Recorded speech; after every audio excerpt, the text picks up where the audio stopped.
Hello friends, अस्सलाम वालेकुम, बिस्मिल्लाहिर्रहमानिर्रहीम। आज की इस वीडियो में हम बात करेंगे नमरूद की। इतना बड़ा बादशाह गुजरा है जिसने पूरी दुनिया में बादशाहत की, लेकिन अल्लाह ताला ने एक अदना से मच्छर से उसको रहती दुनिया के लिए इबरत का निशान बना दिया।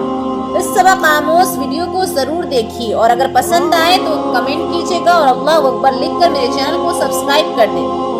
नमरूद बादशाह का पूरा नाम नमरूद बिन कनान बिन साम बिन नूह था। उसका पायातख्त बाबिल था।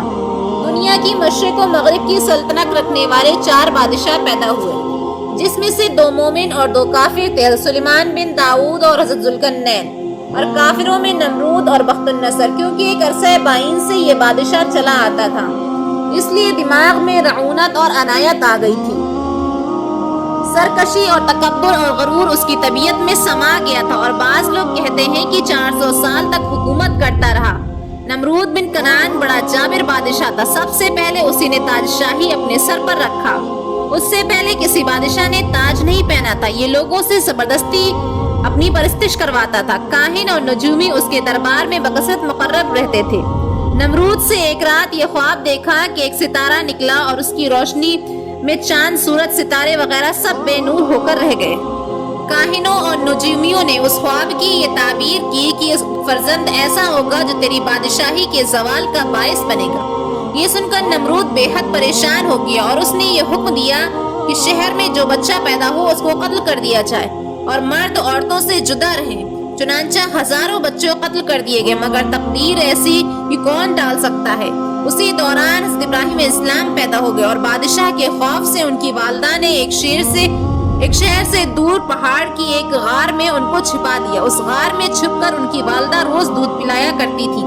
बाज़ मुफस्सिरीन का कौल है कि 7 बरस की उम्र तक और बाज़ ने फरमाया कि 17 बरस तक आप उसी गार में परवरिश पाते रहे। नमरूद ने अपनी सल्तनत भर में यह कानून नाफिज कर दिया कि उसने खुराक की तमाम चीजों को अपने तहलील में ले लिए। ये सिर्फ उन्हीं लोगों की खुराक का सामान दिया करता था जो लोग उसकी खुदाई को तस्लीम करते थे। चुनांचा एक मर्तबा हज़रत इब्राहिम इस्लाम उसके दरबार में गल्ला लेने के लिए तशरीफ ले गए तो उस खबीस ने कहा कि पहले तुम मुझको अपना खुदा तस्लीम करो, जब ही मैं तुमको गल्ला दूंगा। हज़रत इब्राहिम इस्लाम ने भरे दरबार में इल्लल ऐलान फरमा दिया कि तू झूठा है और मैं सिर्फ एक अल्लाह की इबादत करता हूँ जो वहदहु ला शरीक है। ये सुनकर नमरूद आपे से बाहर हो गया और आपको दरबार से निकाल दिया और एक दाना भी न दिया। आप और आपके चंद साथी जो मोमिन थे भूख की शिद्दत से परेशान होकर जान तलब हो गए। उस वक्त आप एक थैला लेकर एक टीले के पास तशरीफ ले गए और थैले में रेत भर कर लाए और खुदाबंद कुद्दूस से दुआ मांगी तो वो रेत आटा बन गई और आपने उसको अपने मुतय्यन को खिलाया और खुद भी खाया। फिर नमरूद की दुश्मनी इस हद तक बढ़ गई कि उसने आपको आग में डलवा दिया, मगर वो आग आपको गुलजार बन गई और आप सलामती के साथ उस आग से बाहर निकल आए और इल्लल ऐलान नमरूद को झूठा कहकर खुदा के वहदहु ला शरीक की तौहीद का चर्चा करने लगे। नमरूद ने आपके कलमा हक से तंगा कर एक दिन आपको अपने दरबार में बुलाया और हसब जिल मुकालमा यानी मनाजरा शुरू कर दिया।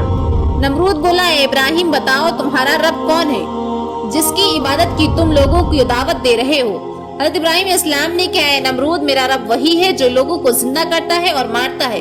नमरूद बोला, ये तो मैं भी कर सकता हूँ। चुनांचा उसी वक्त उसने 2 कैदियों को जेलखाने से दरबार में बुलवाया, एक को मौत की सजा दी और दूसरे को रिहा कर दिया।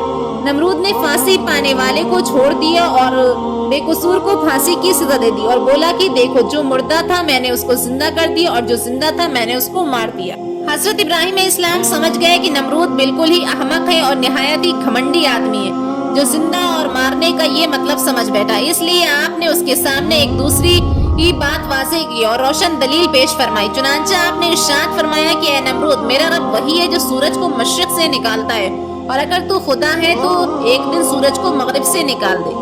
हज़रत इब्राहिम इस्लाम की ये दलील सुनकर नमरूद हैरान हो गया और कुछ भी ना बोल सका। इस तरह ये मनाजरा खत्म हो गया और इब्राहिम इस्लाम इस मनाजरे में फतहमंद होकर दरबार से बाहर तशरीफ लाए और तौहीद इलाही का फैज़ इल्लल ऐलान फरमा दिया और माना शुरू कर दिया। कुरान मजीद ने इस मनाजरे के 2 दाद इन अल्फाज में बयान किए कि जिसका तर्जुमा है कि ए महबूब, क्या तुमने ना देखा था उसे जो इब्राहिम से झगड़ा उसके रब के बारे में, उस पर अल्लाह ने उसे बादशाही दी, जबकि इब्राहिम इस्लाम ने कहा कि मेरा रब वो है जो जिलाता और मारता है बोला मैं जिलाता और मारता हूँ। इब्राहिम इस्लाम ने फरमाया तो अल्लाह सूरज को लाता है पूरब से, तू उसको पश्चिम से ले आओ।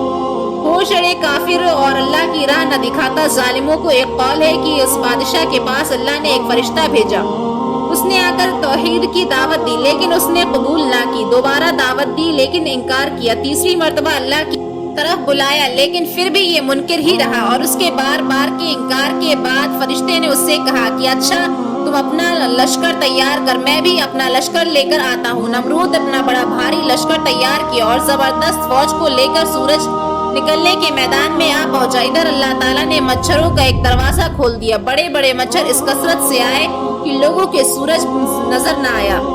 अल्लाह की ये फौज उन नमरूदियों पर गिरी। थोड़ी देर में उनका खून तो क्या उनका गोश्त सब खा गए और सारे के सारे हलाक हो गए। हड्डियों का ढांचा बाकी बचा। उन्हीं मच्छरों में से एक नमरूद के नथने में घुस गया और 400 साल तक उसका दिमाग चाटता रहा। उसी ऐसे अजाब में रहा कि उससे मौत हजारों दर्जे बेहतर थी। अपना सर दीवार और पत्थरों पर मारता फिरता, हथौड़ों से खुजाता और अपने सर पर जूते मरवाता था ताकि कुछ देर उसको चैन आ जाए। यूं ही रेंग रेंग कर बदनसीब ने हलाकत पाई। आखिर में अल्लाह ताला से दुआ है कि अल्लाह ताला हमें नेक अमाल करने और बुराई से बचने की तौफीक अता फरमाए। अगर आपको वीडियो पसंद आए तो प्लीज लाइक एंड सब्सक्राइब कीजिएगा। अल्लाह हाफिज।